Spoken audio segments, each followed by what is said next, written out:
میرے عزیزوں اور فضائل و مناقب کے اعتبار سے ان کی چوتھی فضیلت یہ ہے کہ میرے آقا نے انہیں جنتی خواتین کی سردار کہا ہے۔ اللہ تعالیٰ اس سیدہ کائنات فاطمۃ الزہرا رضی اللہ تعالیٰ عنہا کی بارگاہ کا توسل ہمیں عطا فرمائے، ان کا فیض ہمیں عطا فرمائے۔ اسلام میں خواتین کو ایک خصوصی جگہ دی گئی ہے۔ یہ آج واویلا مچانے والے بھی سنیں کہ جیسی ہی اسلام اور مسلمانوں کا نام آئے گا تو ایک شوشہ اٹھاتے ہیں ہر جگہ سے کہ یہ مسلمانوں پر یہ الزام لگانے میں بہت جلدی کرتے ہیں، پوری مغربی میڈیا اور یہاں کی آتنکی میڈیا بھی ہیں، کہ مسلمان عورتوں کو زور زبردستی کرتے ہیں، انہیں چار دیواری میں بند کر دیتے ہیں، انہیں پڑھائی سے محروم رکھتے ہیں، انہیں تعلیم سے دور رکھتے ہیں، اور نہ جانے کیا کیا شوشے چھوڑ کر کے۔ یہی تو باتیں ہیں جو عورتوں کو ابھارنے کے لیے اور انہیں بیوقوف بنانے کے لیے پیش کی جاتی ہیں۔ میں خواتین سے کہتا ہوں کہ تم ان کی باتیں سننے کی بجائے اپنی تاریخ کیوں نہیں پڑھ لیتی ہیں کہ کیا یہ جو آج بول رہے ہیں حقیقت میں ایسا ہی ہے؟ اگر ایسا حقیقت میں ہوتا تو کئی ہزار حدیثیں ماں عائشہ صدیقہ روایت نہیں کر رہی ہوتی، حدیث کی کتابوں میں ان کی روایت نہیں لی جاتی کہ علم اور یہ تعلیم سے ان کا کیا تعلق عورت کا۔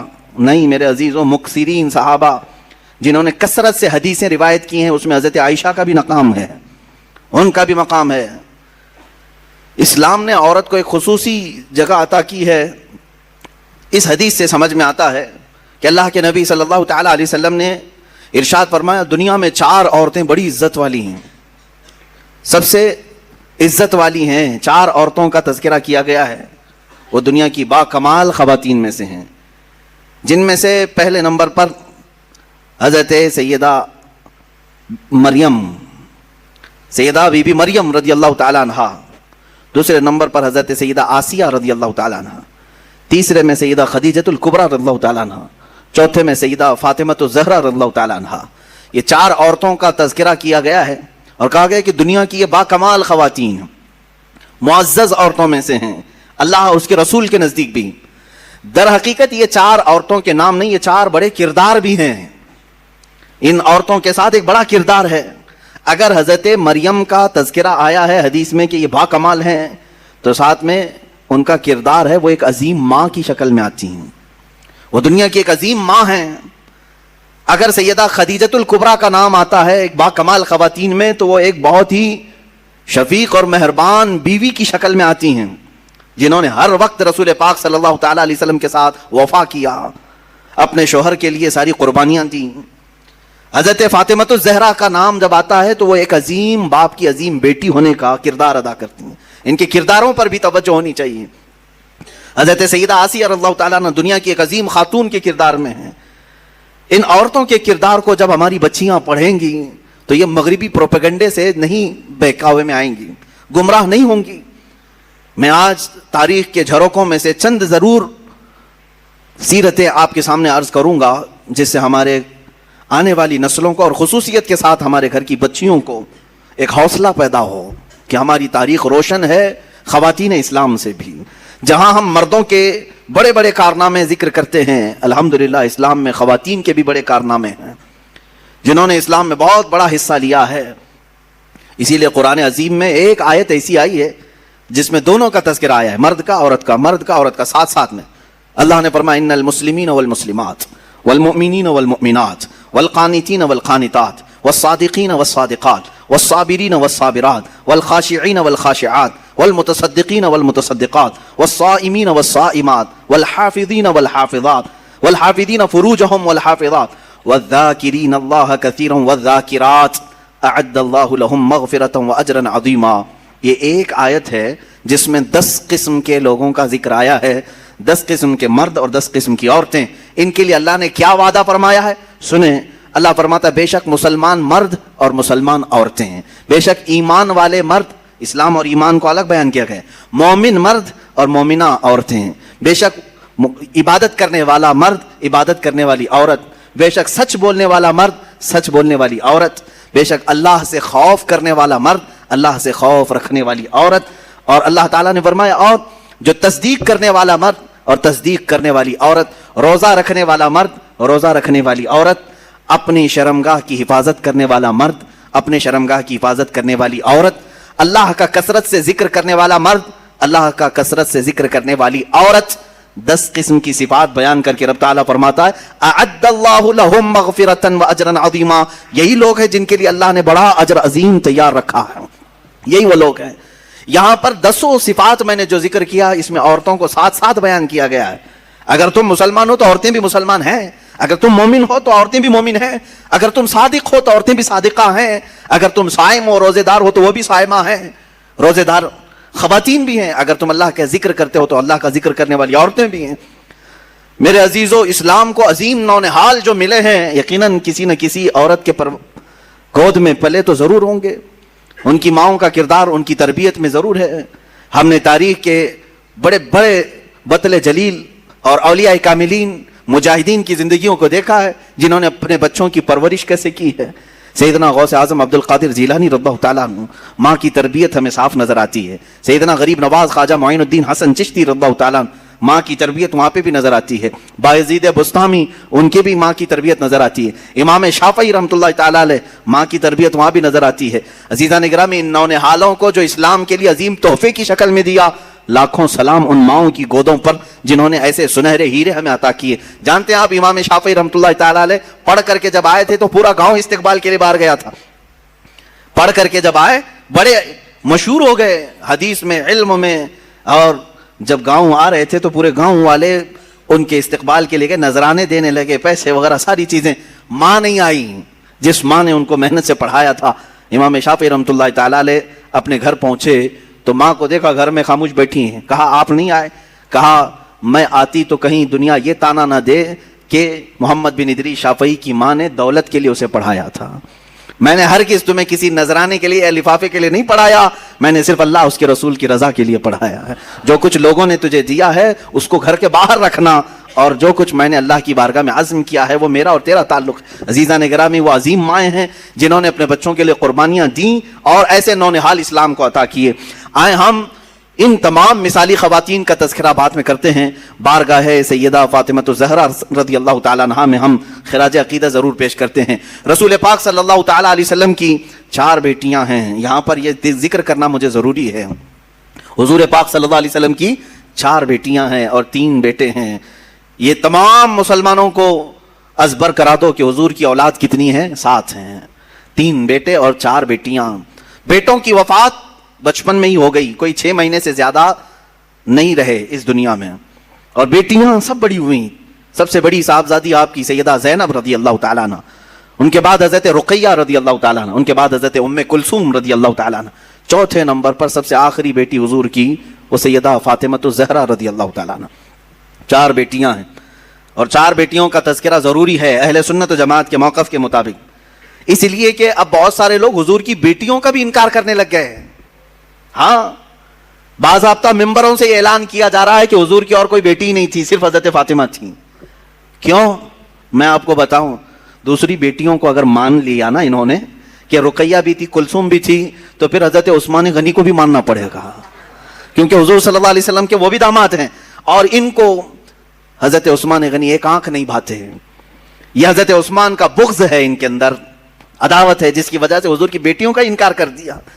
حضور پاک صلی اللہ تعالیٰ علیہ وسلم کی بڑی صاحبزادی، میرے عزیزو، یہ تمام مکاتب فکر کی کتابوں میں بھی موجود ہے، حضور کی 4 بیٹیاں ہیں۔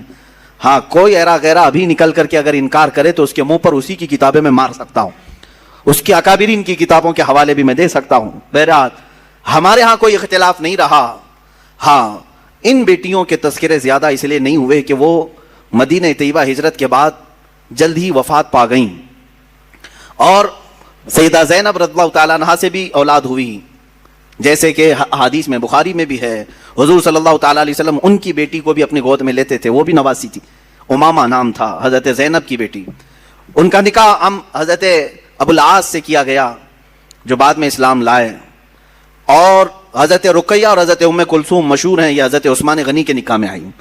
کنفیوز نہ ہونا کہ 2 بہنیں ایک ساتھ نہیں آئیں، بلکہ پہلے حضور صلی اللہ علیہ وسلم نے حضرت رقیہ کا نکاح حضرت عثمان سے کیا، اور وہ نکاح کے بعد بیمار ہوئیں، کافی دن تک بیمار رہیں، اور جنگ بدر میں جب میرے آقا تشریف لے گئے اس وقت حضرت عثمان غنی کو حضرت رقیہ کی عیادت کے لیے چھوڑ گئے۔ حضور کے مدینہ واپس آنے سے پہلے ہی حضرت رقیہ کا انتقال ہو گیا مدینے میں۔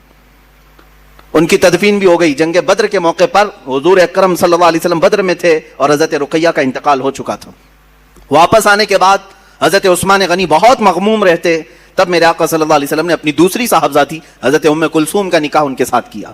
حضرت ام کلثوم یہ بھی حضرت عثمان غنی کے ساتھ رہیں اور تقریباً 6-7 سال کے بعد ان کی بھی وفات ہوئی. حضرت ام کلثوم رضی اللہ تعالیٰ عنہا کا بھی انتقال مدینہ طیبہ میں ہوا. اب حقیر میں جو صاحبزادی بچیں وہ سیدہ کائنات فاطمہ الزہرا رضی اللہ تعالیٰ عنہ. حضور اکرم صلی اللہ تعالیٰ علیہ وسلم کی وفات تک آپ کی اولاد میں اگر کوئی باقی تھی تو صرف سیدہ فاطمہ تھی. اور حضور پاک صلی اللہ علیہ وسلم چھوٹی ہونے کے اعتبار سے اور بہت سارے معاملات کی وجہ سے حضرت فاطمہ کو نہایت عزیز رکھتے تھے. یہاں تک کہ ارشاد فرمایا انما فاطمہ بضعۃ منی، بے شک فاطمہ میرے ایک جگر کا ٹکڑا ہے، میرے جسم کا ٹکڑا ہے. یسرنی من یسرھا، جس نے اسے خوش کیا اس نے مجھے خوش کیا، اور جس نے اسے تکلیف دی اس نے مجھے تکلیف دی. سیدہ فاطمہ الزہرا کو جس نے تکلیف دی اس نے رسول اللہ کو تکلیف دی. یہاں سے آپ اندازہ کریں اس سیدہ کائنات کے بیٹوں کو جنہوں نے دردناک انداز میں شہید کیا، کیا اس ماں کو تکلیف نہیں پہنچی ہوگی؟ سیدنا امام حسین کو اور حضرت امام حسن کو جنہوں نے شہید کیا ہے وہ ایسے لوگ ہیں جن پر اللہ اس کے رسول کی ہمیشہ کے لیے لعنت ہے اور دردناک عذاب ہے، کیونکہ انہوں نے حضرت فاطمہ کو ایذا دی اور ان کے والد رسول اللہ کو ایذا دی.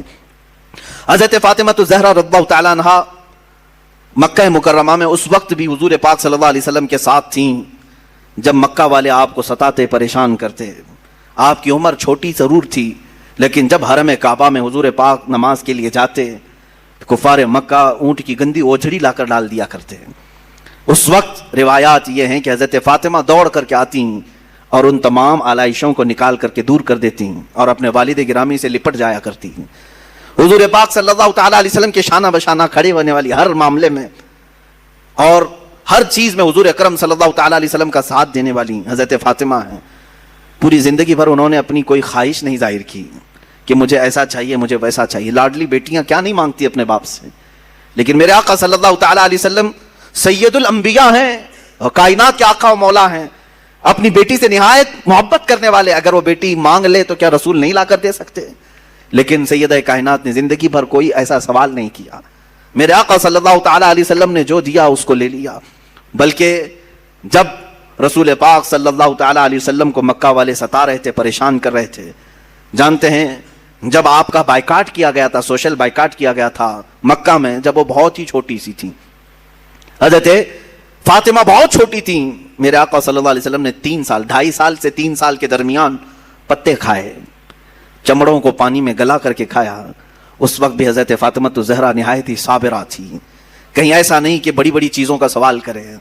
بچیوں کو اسی لیے ہم بار بار کہتے ہیں کہ حضرت فاطمہ کو کیوں نہیں پڑھتی ہیں؟ تمہاری بیجا خواہشیں کبھی تمہارے شوہروں کو گمراہ کرتی ہیں، کبھی تمہارے باپ کو حرام کمائی پر لے جاتی ہیں.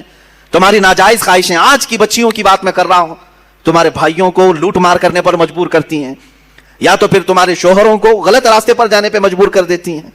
تمہاری خواہشات ہی تو ہیں بہت سارے مرد جس کی وجہ سے پریشان رہتے ہیں. کمائی نہیں ہے اور مانگ زیادہ ہے، پیسے اتنے آتے نہیں ہیں لیکن بیوی طلب زیادہ کرتی ہے، بیٹیاں مانگتی بہت ہیں. مجھے حیرت ہوتی ہے، افسوس ہے ان بچیوں کے لیے جو 18-20 سال اپنے ماں باپ کے ہاں پلتی ہیں، کھاتی ہیں، پیتی ہیں، اور پھر کسی اوباش کے ساتھ بھاگ کر کے چلی جاتی ہیں اور یہ کہتی ہیں میرے باپ نے تھوڑی نا مجھے کچھ دیا ہے، یہ لونڈا ابھی جو آیا ہے اس نے مجھے 5,000 کا جوڑا دے دیا، 10,000 کا جوڑا دے دیا، فلاں دے دیا. معاذ اللہ. عزیزان گرامی، والدین کی نفرت یہ جو جوانی میں آ کر کے آتی ہے اس کی ایک وجہ میں بتاؤں. بچیوں کی تربیت صرف کھلونے لا کر، مٹھائیاں لا کر، اچھے خوبصورت کپڑے لا کر کے نہ کرو. اگر تم چاہتے ہو کہ تمہاری بیٹیاں صحیح سلامت رہیں تو بچپن سے ہی ان کے سینوں میں اللہ اس کے رسول کی محبت ڈالو. اگر تم نے ان کو اللہ اور اس کے رسول کے قریب کیا، اسلاف کی روایتیں پڑھائی، جوانی میں اللہ خود تمہاری محبت ان کے سینوں میں ڈالے گا. وہ ماں باپ کی قدر کرنے والی بنیں گی، اپنے والدین کا احترام کرنے والیاں بنیں گی. لیکن آج روتے ہوئے بہت سارے ماں باپ کو میں نے دیکھا ہے، کہتے ہیں حضرت ہم نے کیا نہیں کیا ان کے ساتھ، سب لا کر کے دے دیا ہے، اچھی اسکول میں پڑھایا، اچھی چیزیں لا کر دی، جو مانگتی تھی سب لا کر کے دیا، اور سب سے بڑی خواہش اس کو اچھا موبائل بھی لا کے دیا، بائک بھی دلایا، سب کیا، اس کے باوجود ہمیں ٹھکرا کر کے جا رہی ہے. میرے عزیز، تم نے سب دے دیا، یہ دنیا دیا اسے، لیکن بچپن سے کاش اسے اللہ اس کے رسول کی محبت دیا ہوتا تو آج کے وقت دیکھو دلوں میں محبت ڈالنا تمہارا کام نہیں ہے، دلوں میں محبت پیدا کرنا یہ اللہ رب العزت کی طرف سے ہوتا ہے. اگر تم اس کی محبت ڈالو گے تو تمہاری محبت اللہ اس کے سینے میں ڈالے گا، تمہاری اولاد کے سینے میں رکھے گا. میں بات کہتا ہوں سیدہ کائنات فاطمہ الزہرا رضی اللہ تعالی عنہا کی. جب آپ کے نکاح کا وقت آیا، حضرت علی کرم اللہ وجہہ الکریم کی طرف سے جب پیغام آیا، حضور اکرم صلی اللہ علیہ وسلم نے فوراً قبول کیا اور دونوں کا نکاح کیا. سادگی سے نکاح ہوا. تھوڑا سا جہیز جو حضور پاک صلی اللہ علیہ وسلم نے، ان کے جہیز کا لفظ جو استعمال کیا جاتا ہے، بعض لوگ اس کے جواز کے لیے اپنے سارے ساز و سامان اکٹھا کرنے کے لیے اس جہیز کا لفظ استعمال کرتے. بات در حقیقت یہ تھی کہ حضرت علی حضور کے ساتھ ہی رہتے تھے مدینے میں. جب ہجرت کر کے آئے تھے تو مدینے میں حضور کے ساتھ رہتے تھے. جب شادی ہوئی تو گھر الگ کرنا پڑا. تو جب نیا گھر لیا گیا تو حضور نے کچھ سامان دلایا. یہی جہیز ہے بھائی، نیا گھر دلایا جا رہا ہے، آج سے نئی زندگی وہ شروع کر رہے ہیں تو کچھ تو سامان لگے گا. میرے آقا صلی اللہ تعالی علیہ وسلم نے وہ گھر میں برتنے کے جو سامان حضرت فاطمہ کو دلائے، اسی کو جہیز کا نام دے کر کے یہاں کروڑوں وصول کرنے لگ گئے. ہاں یہاں تو 4 لوگ ایک ہی گھر میں رہتے ہیں پھر بھی جہیز لا رہے ہیں. بڑا بھائی بھی لایا، منجلا بھائی بھی لایا، تیسرا بھی لایا، اب تجوریاں رکھنے کی جگہ بھی نہیں ہے پھر بھی لایا. وہ نیا گھر بنایا گیا تھا حضرت علی کا، تو انہیں حضرت فاطمہ کے ساتھ رہنے کے لیے جو سامان دیا گیا میرے آقا صلی اللہ علیہ وسلم کی طرف سے. اور یہ بھی میں آپ کو بتاؤں کہ یہ جو سامان دیا گیا تھا، روایات میں ملتا ہے کہ حضرت علی نے جو مہر کی رقم دی تھی اسی رقم سے دلایا تھا. میرے آقا صلی اللہ تعالی علیہ وسلم نے، حضرت علی رضی اللہ تعالیٰ عنہ نے جو مہر ادا کیا، اتنا مہر کوئی نہیں دینا چاہتا. آج مہر نظر نہیں آتا لیکن جہیز نظر آتا ہے. حضرت فاطمہ کا جہیز لوگوں کو معلوم ہے، حضرت علی کا مہر نہیں معلوم. 10,000 سے زیادہ ہو جائے تو جماعت میں جھگڑے چلتے ہیں، مہر اتنا زیادہ کیوں رکھا؟ اور جوڑا 25,000 کا عورت کی طرف سے ضرور چاہیے. تم 10,000 کا مہر اپنی اس عورت کو نہیں دینا چاہتے جس کے ساتھ پوری زندگی بتانے والے ہو، وہ اپنا پورا جسم تمہارے حوالے کر رہی ہے. 10,000 کا مہر نہیں دینا چاہتے. 786 روپے کو رکھو مولانا، بس اتنا ہی کافی ہے. 786 روپے میں پوری اس کی 50 سال زندگی خرید رہے ہو. پتہ نہیں کتنی زندگی، 50 ہے، 25 ہے، 40 ہے، جو بھی ہے. میرے عزیزو، مہر جو ہے اس کا شرعی حق ہے جو اس کی پوری زندگی کے لیے تم دے رہے ہو. یہ نہیں کہ خالی ایک رات کا یہ معاوضہ ہے یا ایک شادی کے دن کا کوئی نذرانہ ہے، پوری زندگی کا اس کا حق ہے. آپ انصاف تو کر کے دیکھو آپ اس سے وصول کتنا رہے اور اسے دے کیا رہے. ہاں شادی کے وقت جو تمہارے لیے اس کا باپ خرچہ کرتا ہے وہ پتہ نہیں کتنے لاکھوں میں چلا گیا. بہرحال میں اس عنوان پر نہیں جاتا. سیدہ کائنات فاطمہ الزہرا رضی اللہ تعالیٰ عنہ کی ایک بات مجھے یاد آتی ہے. حضور پاک صلی اللہ تعالیٰ علیہ وسلم ان کے پاس تشریف لائے.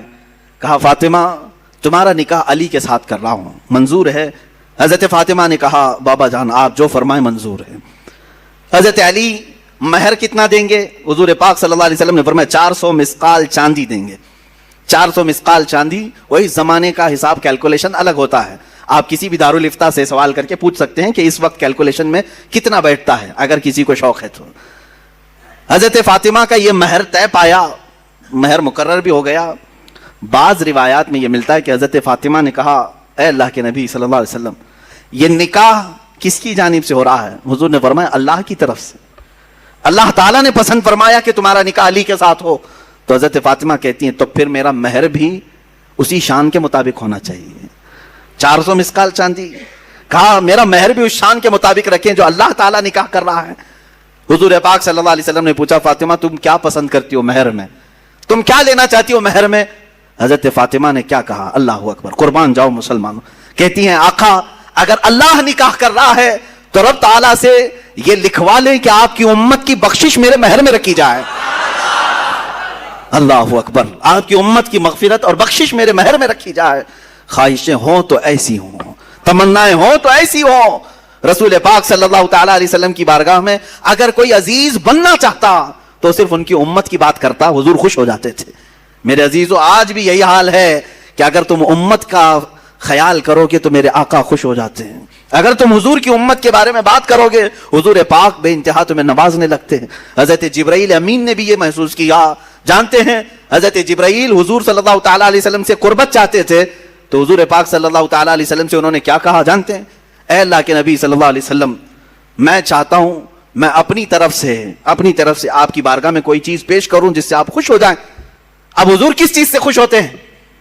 مکہ والوں کی تکلیفیں الگ ہیں، تبلیغ اسلام میں آنے والی تکلیفیں الگ ہیں، سب چیزیں ہیں، لیکن حضرت جبرائیل نے یہ سب نہیں کہا کہ ان دشمنوں کو میں اپنے پر سے ہلاک کر دوں گا یا تبلیغ اسلام میں چلنے والوں کے لیے راہ ہموار کر دوں گا، بلکہ جبرائیل امین نے یہ پیش کیا کہ آقا قیامت کے دن جب آپ کی امت پل صراط سے گزر رہی ہوگی میں اپنے پر بچھا دوں گا، پل سے اتارو راہ گزر کو خبر نہ ہو، جبریل پر بچھائیں پر کو خبر نہ ہو۔ عزیزان گرامی، حضور پاک صلی اللہ علیہ وسلم کی بارگاہ میں جیسے ہی انہوں نے التجا پیش کی میرے آقا خوش ہو گئے۔ حضور اکرم صلی اللہ تعالیٰ علیہ وسلم کی احادیث سے یہ بھی ملتا ہے، جس نے یہ دعا کی اللہم اغفر امت محمد صلی اللہ علیہ وسلم مغفرتا عامہ، اللہم ارحم امت محمد صلی اللہ علیہ وسلم رحمتا عامہ، اے اللہ امت محمدیہ کی عام مغفرت فرما، اے اللہ امت محمدیہ پر عام رحم فرما۔ جس نے یہ دو دعائیں کی حضور فرماتے میری شفاعت اس پہ واجب ہو گئی۔ امت کی بھلائی کا خیال کرو۔ حضرت بی بی فاطمہ ہی تو ہیں کہ جو رسول پاک صلی اللہ تعالیٰ علیہ وسلم جنگل میں جا کر کے جب رونے لگے، کسی کے کہنے سے آپ سر نہیں اٹھاتے تھے، حضرت فاطمہ آئیں، کہا بابا جان آپ سر اٹھائیں، میرے آقا آپ سر اٹھائیں۔ حضور پاک امت کے غم میں رو رہے تھے کہ اللہ تعالیٰ میری امت کی بخشش ہو جائے۔ حضرت فاطمہ نے کیا کہا جانتے ہیں؟ حضور سے اتنا عرض کیا کہ یا رسول اللہ جب تک آپ کی فاطمہ زندہ ہے کوئی رات سوئے گی نہیں، آپ کی امت کی مغفرت کی دعا کرتی رہے گی۔ حضور پاک نے سر اٹھا دیا۔ حضور پاک صلی اللہ علیہ وسلم کے پاس جب کبھی کوئی امت کی بھلائی کی بات کرتا ہے میرے آقا اس پر نوازشیں زیادہ کرتے ہیں۔ آج بھی اگر تم چاہتے ہو مسلمانوں کہ نبی کونین کو خوش دیکھو اور حضور پاک کا دیدار کرنا چاہتے ہو تو بھلائی امت میں لگ جاؤ، ایک رات وہ بھی آئے گی کہ میرے آقا خود تمہیں اپنے دیدار سے مشرف کریں گے۔ امت کی بھلائی کا خیال تو کرو، حضور پاک صلی اللہ علیہ وسلم کی بھولی بھالی امت کے لیے فکر تو کرو۔ سیدہ کائنات نے ہمیں یہ مزاج دیا، فاطمہ الزہرا رضی اللہ تعالیٰ عنہا نے ہمیں یہ مزاج دیا۔ ساتھ ہی میں ہر اس بیٹی کو بھی کہتا ہوں جو اپنے باپ کا خیال کرے، اپنے باپ کا خیال نہیں کرتی ہے، وہ سوچے کہ حضرت فاطمہ رضی اللہ تعالیٰ عنہا حضور اکرم صلی اللہ تعالیٰ علیہ وسلم کا کس قدر خیال فرماتی تھی، ان کے تبلیغی مساعی میں کس طرح سے وہ شانہ بشانہ ٹھہرتی، کبھی اپنی جانب سے کوئی ایسی خواہشات نہیں کی۔ حضور پاک صلی اللہ تعالیٰ علیہ وسلم کی بارگاہ میں ایک مرتبہ آئی تھی بس، وہ غلام مانگنے کے لیے۔ جنگ بدر کے قیدی جو غلام بنائے گئے تھے وہ تقسیم کیے جا رہے تھے، وہ بھی مال غنیمت میں تھا۔ وہ حضرت علی رضی اللہ تعالیٰ عنہ کے کہنے سے آئی تھی۔ حضرت فاطمہ جنتی خواتین کی سردار ہونے کے باوجود گھر کے کام خود کرتی تھی، اتنا کہ ان کے ہاتھوں میں چھالے پڑے ہوئے تھے، چکی پیس کر روٹیاں بنا کر اور گھر کے سارے کام کاج کرتے ہوئے ان کے ہاتھوں میں چھالے تھے۔ وہ کس کی بیٹی ہیں؟ رسول پاک صلی اللہ علیہ وسلم کی۔ آج تھوڑے سے کسی مالدار کی بیٹی کو کام لگا دو، جھاڑو لگانے کے لیے کہو، نخرے کرے گی، میرا یہ کام نہیں ہے۔ وہ رسول پاک صلی اللہ علیہ وسلم کی صاحبزادی ہیں، غربت کی وجہ سے نہیں۔ جس کو جنتی خواتین کا سردار کہا گیا ہو وہ چاہے تو ان کے لیے سونے اور چاندی کے پہاڑ چلا کریں، لیکن باوجود اس کے فقر و فاقہ انہوں نے پسند کیا۔ حضور پاک صلی اللہ علیہ وسلم کی بارگاہ میں آئی تھیں، میرے آقا صلی اللہ علیہ وسلم نے یوں جواب میں ارشاد فرمایا، فاطمہ ایسا کیسے ہو سکتا ہے؟ بدر کے یتیموں کا حق باقی ہے، میں ان کا حق دیے بغیر تجھے کیسے غلام دے دوں؟ جاؤ، جب تھکن زیادہ ہو جائے کام کاج سے 33 بار سبحان اللہ پڑھو، 33 بار الحمدللہ پڑھو، 34 بار اللہ اکبر پڑھو، اللہ تعالیٰ تمہاری ساری تھکن دور فرمائے گا۔ اسی کو آج ہم تسبیح فاطمہ بھی کہتے ہیں، ہم نمازوں میں پڑھتے ہیں، نمازوں کے بعد پڑھتے ہیں۔ یہ تسبیح فاطمہ حضور کی طرف سے عطا کی ہوئی تسبیح ہے۔